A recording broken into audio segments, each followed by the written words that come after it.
प्यारे बच्चों, ठीक है, जैक बोर्ड में आप सभी का बहुत बहुत स्वागत है। प्यारे बच्चों, आज का ये वीडियो क्लास 8 वाले बच्चों के लिए है। बच्चों, आप सभी को पता है कि जैक बोर्ड की जो है क्लास 8 की एग्ज़ाम होने वाली है, वो भी कितनी तारीख को 16 तारीख को होने वाली है। ठीक है, और आज की इस वीडियो में हम लोग जो है मॉडल पेपर देखेंगे। ओके, साइंस सब्जेक्ट के लिए। ठीक है प्यारे बच्चों, थोड़ा बता दें आपको कि किसी भी सब्जेक्ट के लिए मॉडल पेपर बहुत इंपॉर्टेंट होता है, इसलिए सभी सब्जेक्ट की मॉडल पेपर ज़रूर देखेंगे आप। ठीक है, क्योंकि मॉडल पेपर से जो है 50 में से जो आपका 10-12 क्वेश्चन डायरेक्टली आ जाता है। ठीक है, मतलब ये चांसेस रहती हैं कि कुछ क्वेश्चन डायरेक्टली आपका जो है मॉडल पेपर से आ जाए। और उसके अलावा जो है मॉडल पेपर से क्या होता है, आपको ये पता चल जाता है कि कौन सा लेसन से किस तरह क्वेश्चन आने वाला है, कितने नंबर पे आने वाला है। ठीक है, तो कई प्रकार के जो है आपको हेल्प मिल जाता है। ठीक है, तो इसलिए मॉडल पेपर जरूर देखेंगे बच्चे। ठीक है, चलिए बच्चों, अब कुछ सामान्य निर्देश दिए हुए हैं, मैं उस पर थोड़ा सा आपको बता देता हूँ। प्यारे बच्चों देखिए, सबसे पहले आपका एग्जाम 1 घंटे का होगा। जो भी पेपर रहेंगे, ये पेपर आपका साइंस 1 घंटे का होगी और ये 50 मार्क्स का होगा बच्चे। ठीक है, आंसर शीट जो दी जाएगी। ठीक है, आपका जहाँ पे नाम लिखने का जगह होगा, रोल नंबर लिखने का जगह होगा, पंजीयन संख्या या परीक्षा की तिथि या जो किस आपका पाली में एग्जाम होने वाला, फर्स्ट हाफ में, सेकंड हाफ में, ठीक है, वो सभी को जो है बाबू आप सही जगह पे ही लिखेंगे। जिसका जो जगह रहेगा बढ़िया से ध्यान पूर्वक पढ़ लीजिएगा, उसके बाद उसको लिखिएगा। ठीक है, सेकंड हमें दिया है सर कि हमें वो 50 क्वेश्चन दी जाएगी। ठीक है, और सभी प्रश्नों का आंसर देना अनिवार्य है और सभी का 1 मार्क्स रहेगा।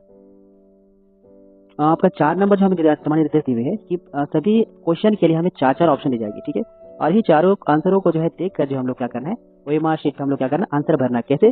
गोल गोल करके। ठीक है, और वो गोल किस तरह करेंगे हम लोग, या तो नीला पेन से करेंगे या तो ब्लू पेन से, या फिर ऐसे अगर बबल्स रहेगा तो आपको पूरे ध्यान पूर्वक जो है आपको क्या है जो सही तरह से आपको क्या करना है, भरना है। ठीक है, ये देखो पूरा इस तरह से बढ़िया से एकदम इसके अंदर देखो इस तरह से।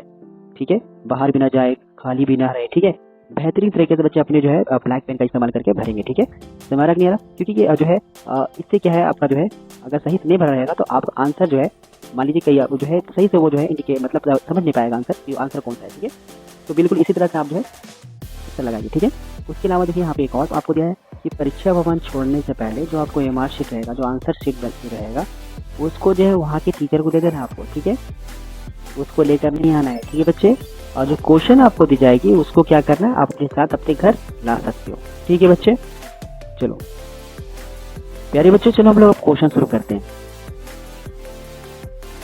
पहला क्वेश्चन दिया हुआ है, कोशिकाओं का वह समूह जिसकी रचना, उद्गम तथा कार्य समान हो उसे क्या कहते हैं? तो प्यारे बच्चों याद रखिएगा, यहाँ बोला कोशिकाओं का समूह। प्यारे बच्चों याद रखोगे, कोशिकाओं के समूह को हम लोग कहते हैं उत्तक। क्या कहते हैं? उत्तक। और कुछ बात याद रखिए बच्चे, जितने भी प्राणी होते हैं सबसे पहले वो जो है कोशिकाओं से बना होते हैं। ठीक है, फिर कोशिका मिलके यानी कोशिकाओं समूह मिलकर बनता उत्तक बनता है। फिर बहुत सारे उत्तक मिलकर क्या बनते हैं सर? समझ में रखने, अंग बनेंगे। फिर वही अंग मिलकर क्या बनता है सर? आपका शरीर बनता है। ठीक है, ओके, याद रखिएगा। तो कोशिकाओं का समूह क्या कहते हैं सर? सिंपल आंसर था क्या? उत्तक होता है। ठीक है, क्वेश्चन नंबर 2 की तरफ आते हैं। बोल रहा है सर यहाँ पे ना कि इसमें जो है एक कोशिका जीव कौन सा है? तो हम लोग सब जानते हैं बच्चे, एक कोशिका जीव कौन हम लोग का अमीबा होता है। ठीक है, मक्खी हो गया, केचुआ होता है, इसको हम आसानी से देख पाते हैं, मतलब ये बहुकोशिकीय हो। ठीक है, और जो अमीबा होता है वो बहुत छोटा होता है। ठीक है, जो छोटा होता है जिसको हम लोग देख नहीं सकते आसानी से, उसी को हम लोग क्या कहते हैं? अमीबा, मतलब एक कोशिका कहते हैं। तो यहाँ पर कौन है? अमीबा है। ठीक है, बाकी हमारा जाना पहचाना नाम। क्वेश्चन नंबर 3 की तरफ आते हैं। सजीव के शरीर के संरचनात्मक और क्रियात्मक इकाई को क्या कहते हैं? प्यारे प्यारे बच्चों, शरीर को जो बनाता है और साथ में जो संरचना देता है, उसके बाद उसको क्या क्या क्रिया भी करता है। ठीक है, तो उसको क्या कहते हैं? उसको कहते हैं कोशिका। याद रखिएगा, कोशिका क्या होते हैं? शरीर की को संरचना देने वाली भी होती है, उसके बाद उसको क्या करते हैं? उसको सही से क्रिया भी करती है। कोई पार्ट, बॉडी पार्ट जो है कट छिड़ जाती है तो उसको भरता भी कौन है? कोशिकाओं का क्रियाओं कारण होता है। ठीक, समझ रखने रहा। ओके, तो इसमें आंसर कौन है? कोशिका होगा। ठीक है, क्वेश्चन नंबर 4 की तरफ हम लोग आते हैं। क्वेश्चन नंबर 4 क्या बोल रहा है? निम्नलिखित में धातु कौन सा है? तो प्यारे बच्चे देखो, धातु कौन है? तो धातु सल्फर भी है सर, कार्बन भी, ऑक्सीजन भी है। तो आंसर क्या हो जाएगा सर आपका? इनमें सभी। याद रखिएगा, यहाँ पे तीनों के तीनों क्या है सर आपका ये अधातु है। ठीक है बच्चे। 5 नंबर देखते बच्चे हम लोग। 5 नंबर क्या बोल रहा है, निम्न में धातुओं का उपयोग कहाँ पे आता है। धातु का इस्तेमाल पटाखों में भी होता है, उर्वरक में होता है, खाना बनाने के बर्तन में होता है। तो इनमें से क्या होगा, इनमें से सभी इसका भी आंसर होगा। ठीक है बच्चे। चलिए अब हम लोग नेक्स्ट क्वेश्चन 6 क्या बोल रहा है सर आपका, कौन सी एकमात्र अधातु है जो विद्युत का सुचालक होता है, यानी एक ऐसा धातु जिससे करंट पास होता है। ठीक है, तो बच्चे ये क्या होता है सर आपका, याद रखिए ये ग्रेफाइट होता है सर। ठीक है, जो हमें हमारे पेंसिल में आप देखते हैं ग्रेफाइट को, पेंसिल जो काले रंग की होती है उसे वो ग्रेफाइट कहते हैं। इससे क्या होता है, करंट पास होता है। ठीक है, ओके। चलिए नेक्स्ट क्वेश्चन देखते हैं सर हम लोग 7 नंबर। सूक्ष्म जीव की वृद्धि को रोकने के लिए किसका उपयोग किया जाता है सर। ठीक है, तो देखते हैं सर हम लोग सूक्ष्म जीव का वृद्धि रोकने के लिए हम लोग क्या करते हैं, अचार बनाने के लिए नमक का भी इस्तेमाल करते हैं, तेल का भी इस्तेमाल करते हैं, खाद तेल का भी इस्तेमाल, चीनी का भी इस्तेमाल करते हैं। क्या होगा सर इसका आंसर, 7 नंबर का आंसर क्या जाएगा, इनमें से सभी हो जाएगा। ठीक है बच्चे। सर हम लोग देखते हैं 8 नंबर। लेग्यूम पौधा की जड़ों में कौन सा जीवाणु उपस्थित होता है सर। ठीक है, इसका आंसर याद रखिएगा सर, इसका आंसर हो जाएगा राइजोबियम। ठीक है, क्वेश्चन नंबर 9 में हम लोग आ जाते हैं। ठीक है, भिंडी की पीठ किस सूक्ष्म जीव से होता है, तो ये क्या होता है सर, इसका आंसर याद रखिएगा, ये विषाणु क्या है, विषाणु से होता है। ठीक है, क्वेश्चन नंबर 10 देखते हैं सर आपको। ठीक है, क्वेश्चन नंबर 10 ये बोल रहा है कि विद्युत द्वारा किसी पदार्थ पर किसी वांछित धातुओं पर निक्षेपित करने की प्रक्रिया क्या कहलाता है। देखिए सर क्या बोल रहा है इसमें ना, इस क्वेश्चन में बोलना चाह रहा है कि करंट के द्वारा जब हम किसी पदार्थ में धातु में क्या करते हैं, किसी और अधातु का लेयर छुड़वाते हैं। ठीक, तो उसको क्या कहते हैं सर, तो हम लोग इसको क्या कहते हैं, इसको कहते हैं हम लोग विद्युत लेपन। क्या कहते हैं इसको, विद्युत लेपन कहते हैं। नेक्स्ट देखते हैं हम लोग क्वेश्चन नंबर 11। क्वेश्चन 11 ये बोल रहा है सर कि कौन सा घोल विद्युत का कुचालक होता है, यानी ऐसा विलयन, ऐसा सॉल्यूशन जिससे करंट पास नहीं होता है सर, तो वो कौन होता है सर आपका, वो आसुत जल होता है। ठीक है, याद रखिएगा। क्वेश्चन नंबर 12 की तरफ लोग आते हैं सर, आपका विद्युत अपघटन का उपयोग बताना है सर। विद्युत अपघटन क्या होता है सर, देखिए सर विद्युत ना किसी भी हम लोग विलयन में या किसी चीज में हम लोग देते हैं, तो जिस पदार्थ में देते हैं ना, वो पदार्थ जो उसके घटक होते हैं ना, वो उसमें टूट जाता है जब उसमें करंट प्रवाहित किया जाता है। ठीक है, तो हम देखते हैं सर इसका कई उपयोग होता है। जैसे हम लोग कैसे धातु का निष्कर्षण कर रहे हैं, या फिर धातु को शुद्ध कर रहे हैं, ठीक है, या इलेक्ट्रोप्लेटिंग कर रहे हैं, ये सारी चीज़ें क्या करते हैं हम लोग, इसका इस्तेमाल करते हैं। ठीक, करंट के द्वारा। ठीक है, इसमें क्या होता है, वो अपने घटकों में टूट जाते हैं, जिससे हम लोग बहुत सारे हमें फायदा हो जाते हैं। हमें धातु पे कोई लेयर पड़ जाता है, या फिर धातु को जो हम लोग प्योर करते हैं, हमारा इसका कई फायदे हैं। आइए सर हम लोग 13 नंबर देते हैं सर हम लोग। 13 क्या बोल रहा है सर आपका, निम्न में से कौन जीवों का जन्म अलैंगिक होता है। बच्चे जानो कि अलैंगिक जन्म क्या होता है, अलैंगिक जन्म उसे कहते हैं जिसमें माता पिता की जरूरत नहीं पड़ता, उसे अलैंगिक जन्म कहते हैं। ठीक है, तो वो कौन होता है सर हम लोग का, मुकुलन। क्या होता है हम लोग का, मुकुलन होता है। ठीक है, चलिए हम लोग आगे सर हम लोग क्वेश्चन नंबर 14 की तरफ आते हैं सर। क्या बोल रहे हैं सर, बाह्य निषेचन बदले में क्या होता है, निषेचन माता पिता की जरूरत पड़ता है, तो बाह्य निषेचन किसमें होता है सर, तो क्या होता है सर, मछली में भी होता है सर आपका, स्टारफिश में भी होता है, मेढक में होता है। ठीक है, इसमें क्या होगा, मतलब सभी मादा जरूरत पड़ता है। ठीक है, इसे क्या कहते हैं हम लोग सर, बाह्य निषेचन होगा, तीनों पे होगा, मतलब सभी पे होगा। ठीक है, नेक्स्ट हम लोग देखते हैं सर आप लोग का 15 नंबर की निषेचन के परिणाम स्वरूप क्या बोला है, निषेचन के परिणाम स्वरूप क्या बनता है, तो बस याद रखिएगा, निषेचन के परिणाम स्वरूप जो नई कोशिकाएं बनती है उसको हम लोग कहते हैं युग्मज। ठीक है, 16 नंबर आते हैं सर। क्या बोल रहा है, दो सतहों का संपर्क करने को में कौन सा बल लगता है, तो क्या कहलाता है, जब दो सतह यानी दो लेयर आप जो चलते हैं तो सर वहाँ फ्रिक्शन होती है, वहाँ पे घर्षण होती है। ठीक है, ओके। नेक्स्ट हम लोग बोल रहा है, एकांक क्षेत्रफल पर कार्यरत बल क्या कहते हैं, यानी देखो समझ लो, एकांक मतलब क्या होता है, जैसे मान लीजिए ये एक आपका जो है, मान लीजिए ये आपका कोई जगह है। ठीक है, आप एक जगह पे नहीं, इस जगह पर लगा, इसी कहते हैं एकांक। क्या कहते हैं इसको, इसी जगह को कहते हैं एकांक। जब एक ही जगह पर हम लोग क्या लगाएंगे सर, हम लोग एक ही जगह बल लगाएंगे तो क्या कहते हैं, तो एक ही जगह पर जब बल लगाते हैं तो कहते हैं लोग दाब लगाते हैं, इसको दाब कहते हैं। ठीक है प्यारे बच्चों, क्वेश्चन नंबर 18 हम लोग देखते हैं। क्वेश्चन नंबर 18 क्या बोल रहा है, निम्नलिखित बलों में कौन संपर्कित बल है? तो याद रखिए संपर्कित बल कौन होता है, जो यानी कि जो संपर्क में आने के बाद वो बनता है वो पेशीय बल। अब पेशीय बल क्या होता है? बॉडी का जो बल उसके द्वारा किसी पे बल लगाया जाता है उसको बोलते हैं पेशीय बल। जैसे बैलगाड़ी खींचता है तो यहाँ पे बैल के द्वारा क्या है, एक पेशीय बल लग रहा है, ठीक है, इसी कहते हैं हम लोग संपर्कित बल, ठीक है। नेक्स्ट क्वेश्चन देखते हैं, हम लोग आगे की तरफ बढ़ते हैं। सूर्य के नाभिकीय अभिक्रियाओं के द्वारा क्या उत्पन्न होता है सर? तो याद रखिए सूर्य के नाभिकीय अभिक्रिया के द्वारा जो है ऊष्मा भी उत्पन्न होता है और क्या है, प्रकाश भी उत्पन्न होता है। ठीक है, आंसर क्या होगा? दोनों हो जाएगा, ठीक है। अगला क्वेश्चन की तरफ लोग बढ़ते हैं, क्वेश्चन नंबर 20 की तरफ। क्वेश्चन नंबर 20 क्या बोल रहा है सर? देखिएगा, कौन जीवाश्म ईंधन नहीं है? तो हमें ऑप्शन दिया हुआ है, कोयला दे दिया है, लकड़ी दिया है, प्राकृतिक गैस, पेट्रोलियम। प्यारे बच्चों, जीवाश्म ईंधन उसे कहते हैं जो कई सालों की प्रोसेस के बाद मिलता है सर, प्राकृतिक प्रक्रिया है, ठीक है। लेकिन लकड़ी देखते हैं, लकड़ी आमतौर पे हमें पेड़ पौधे मिल जाता है, ठीक है। लेकिन कोयला हो गया, प्राकृतिक गैस हो गया, पेट्रोलियम, इसको जमीनों के अंदर से खोद के समुद्रों से निकाला जाता है, ठीक है। तो इसलिए लकड़ी हमारा जीवाश्म ईंधन नहीं होगा, ठीक है। नेक्स्ट क्वेश्चन हम लोग आगे बढ़ते बच्चे। 21 नंबर, किसी पदार्थ के दहन की क्या आवश्यकता है? ठीक है, याद रखिए पदार्थ के दहन के लिए हमें जो है आपका दहनशील पदार्थ भी चाहिए, यानी जो पदार्थ जल सकता है वो पदार्थ चाहिए। ज्वलन ताप यानी टेम्परेचर चाहिए, तभी कोई पदार्थ जलता है। और साथ में वेरी इंपॉर्टेंट ऑक्सीजन जरूरत पड़ता है। तो इसका आंसर क्या होगा? सभी। क्या होगा इसका आंसर? सभी होगा, ठीक है। जब तक कि तीनों चीज नहीं मिलेगा कोई पदार्थ नहीं जल सकता, ठीक है। यानी वो पदार्थ जहाँ दहनशील भी होना चाहिए और उसका एक ताप होना चाहिए जिससे वो जल सके, और साथ में ऑक्सीजन के बिना तो वो जलेगा ही नहीं जलेगा, ठीक है। 22 नंबर आते हैं बच्चे, क्या बोल रहे हैं सर आपको? जीवन काल का वह अवधि जैसे शरीर के ऐसे परिवर्तन होते हैं जिसके परिणाम स्वरूप जनन का परिपक्वता आती है, यानी कि मैच्योरिटी आती है। तो मैच्योरिटी बेटा किस में आता है सर? किशोर अवस्था में। तो किसमें आता है? किशोर अवस्था में, ओके।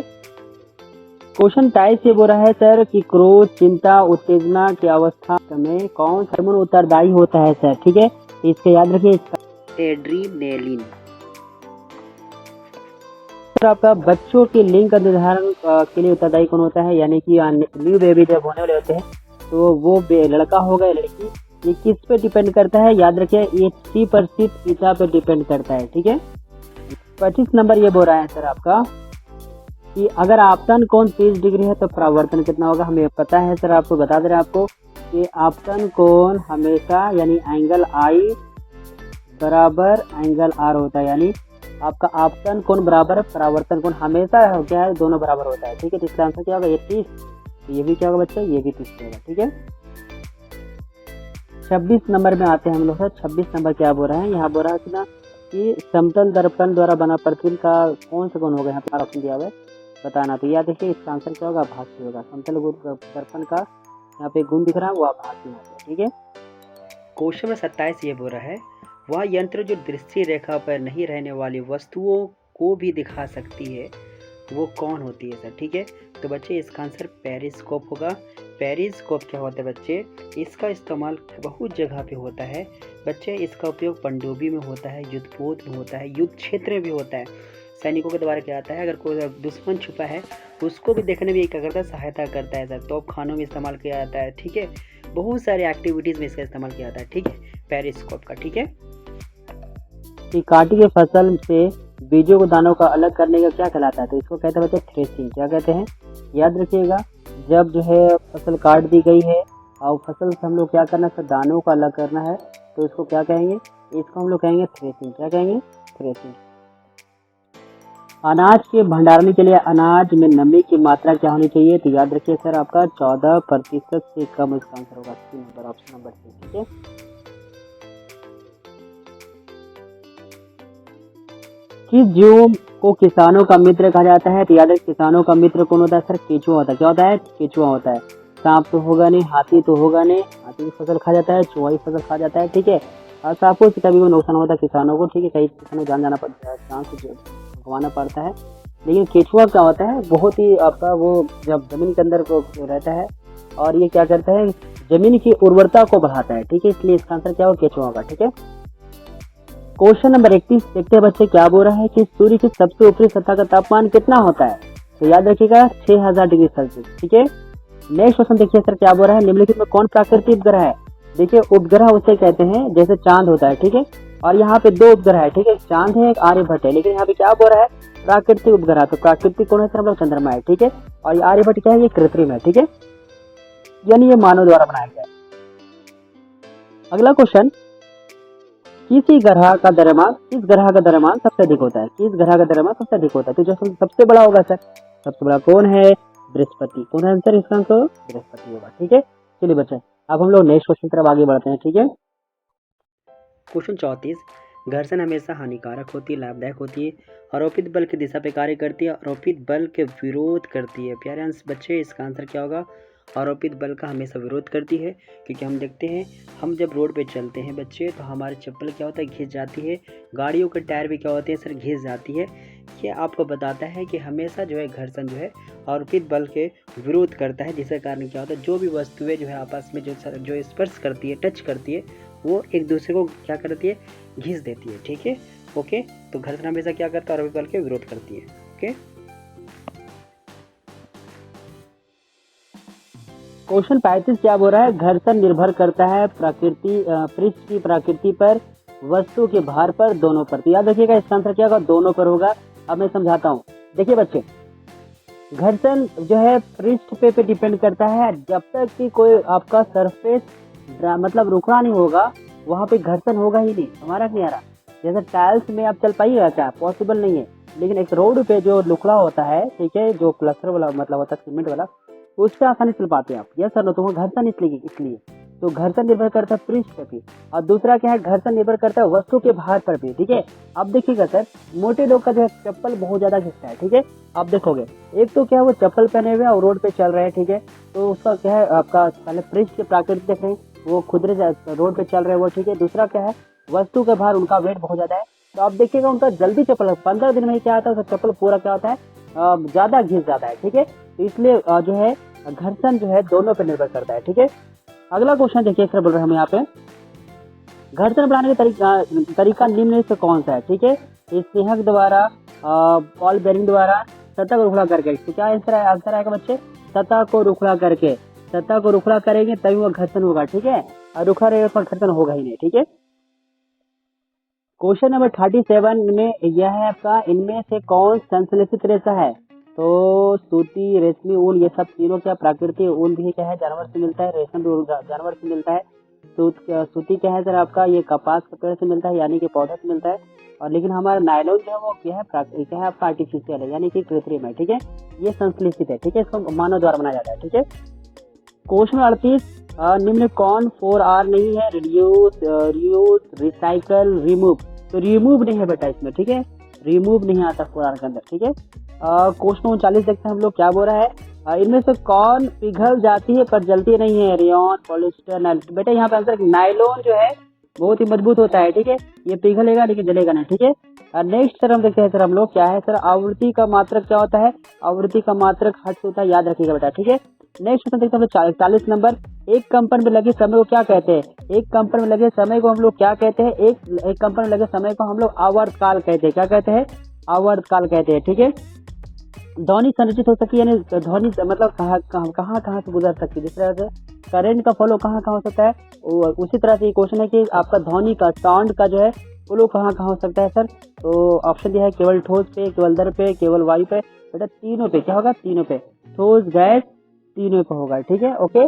चलिए सर नेक्स्ट क्वेश्चन हम लोग देखते हैं आगे, इसे आवेशित वस्तु से आवेश को पृथ्वी पे स्थानांतरित करने का प्रक्रिया तो क्या कहते हैं, याद रखिए कोई वस्तु है जिसका आवेश है यानी चार्ज है, उसको जो है पृथ्वी में स्थानांतरित करना है यानी ट्रांसफर करना है, तो उसको कैसे कर सकते हैं, तो उसको कर सकते हैं हम लोग भूसंपर्क तार से यानी कि अर्थिंग से। कैसे कर सकते हैं हम लोग, अर्थिंग से कर सकते हैं, ठीक है, अर्थिंग लगा के हम क्या करते हैं उसके करंट को पृथ्वी में हम लोग ट्रांसफर कर सकते हैं। 44 नंबर, भूकंप की शक्ति को की परिमाप को कैसे मापा जाता है, तो याद रखिए सर इसको हम लोग नापते हैं सिस्मोग्राफ के द्वारा, ठीक है। 45 नंबर देखते हैं हम लोग अगला क्वेश्चन, आवेश कितने प्रकार के होते हैं, बहुत ही आसान क्वेश्चन, आवेश 2 तरह के होते हैं यानी कि पॉजिटिव और नेगेटिव, ठीक है, इसलिए 2 तरह हो जाते हैं, ठीक है। अगला क्वेश्चन 46 नंबर, यहाँ पे क्या बोल रहा है सर आपका, कि वायुमंडल में निलंबित सूक्ष्म ठोस या तरल कण के बादल को क्या कहा जाता है? तो एरोसोल कहते हैं। क्या कहते हैं? एरोसोल मतलब कोहरा भी होता है, ठीक है, कोहरा के जैसा होता है, ठीक है। 47 नंबर, मंडल में ऑक्सीजन गैस कितना है? तो कितना है? 21% है, याद रखिएगा बच्चे, ठीक है। अस्थायी हल क्या होता है? वनोन्मूलन मतलब होता है जंगल को कटाई। तो याद रखिए, जंगल को काट रहे हैं तो उसको दोबारा हल मतलब लगाने के लिए इसका हल यही है कि दोबारा हमको जंगल लगाना पड़ेगा, यानी पुनर्वन रोपण होगा। क्या होगा? दोबारा जंगल यानी दोबारा पेड़ पौधों को लगाकर, ठीक है, इसका अस्थायी हल यही होगा। क्वेश्चन नंबर 49, काला सोना किसे कहा जाता है? कोयला, लोहा, पेट्रोलियम, चुंबक। यानी बच्चे देखिए, आपका काला सोना बच्चे हम लोग पेट्रोलियम को कहते हैं। किसे कहते हैं? पेट्रोलियम को कहते हैं, याद रखिएगा, ठीक है। लोग कंफ्यूज हो, कोयला को टिक मत मार दीजिएगा, इसका आंसर क्या होगा? पेट्रोलियम होगा। क्या होगा? पेट्रोलियम होगा, ठीक है। चलिए 50 नंबर, कौन सा प्राकृतिक संसाधन नहीं है? जल तो प्राकृतिक है, हवा भी प्राकृतिक है, सूर्य का प्रकाश भी प्राकृतिक है, कपड़ा प्राकृतिक है। कपड़ा क्या है? इंसान द्वारा बनाया गया है, तो इसका आंसर क्या होगा? कपड़ा हो जाएगा। प्यारे बच्चों का ये 50 क्वेश्चन यहाँ पे खत्म होता है। और मेरी तरफ से सबसे पहले आप सभी को जो है wish you all the best. आपका एग्जाम बहुत ही अच्छा जाए। प्यारे बच्चों, चैनल को सब्सक्राइब कर दीजिएगा, अपने फ्रेंड्स को शेयर कर दीजिएगा, ठीक है। और कमेंट कीजिएगा सर कि आपको कैसा वीडियो लगा, वीडियो आपको किस तरह का चाहिए, आप सजेशन दीजिए, मैं आपके लिए वीडियो बना के जरूर डालूंगा, ठीक है। और उसके अलावा क्लास 9 में आप सभी के लिए बहुत सारा आपका इसमें वीडियो आने वाला है। स्टार्टिंग से आप लोगों क्या न्यू सीजन जब शुरू होगी आपकी, तो आपको नए नए वीडियो आपको हर लेसन का मिलेगा आपको, ठीक है।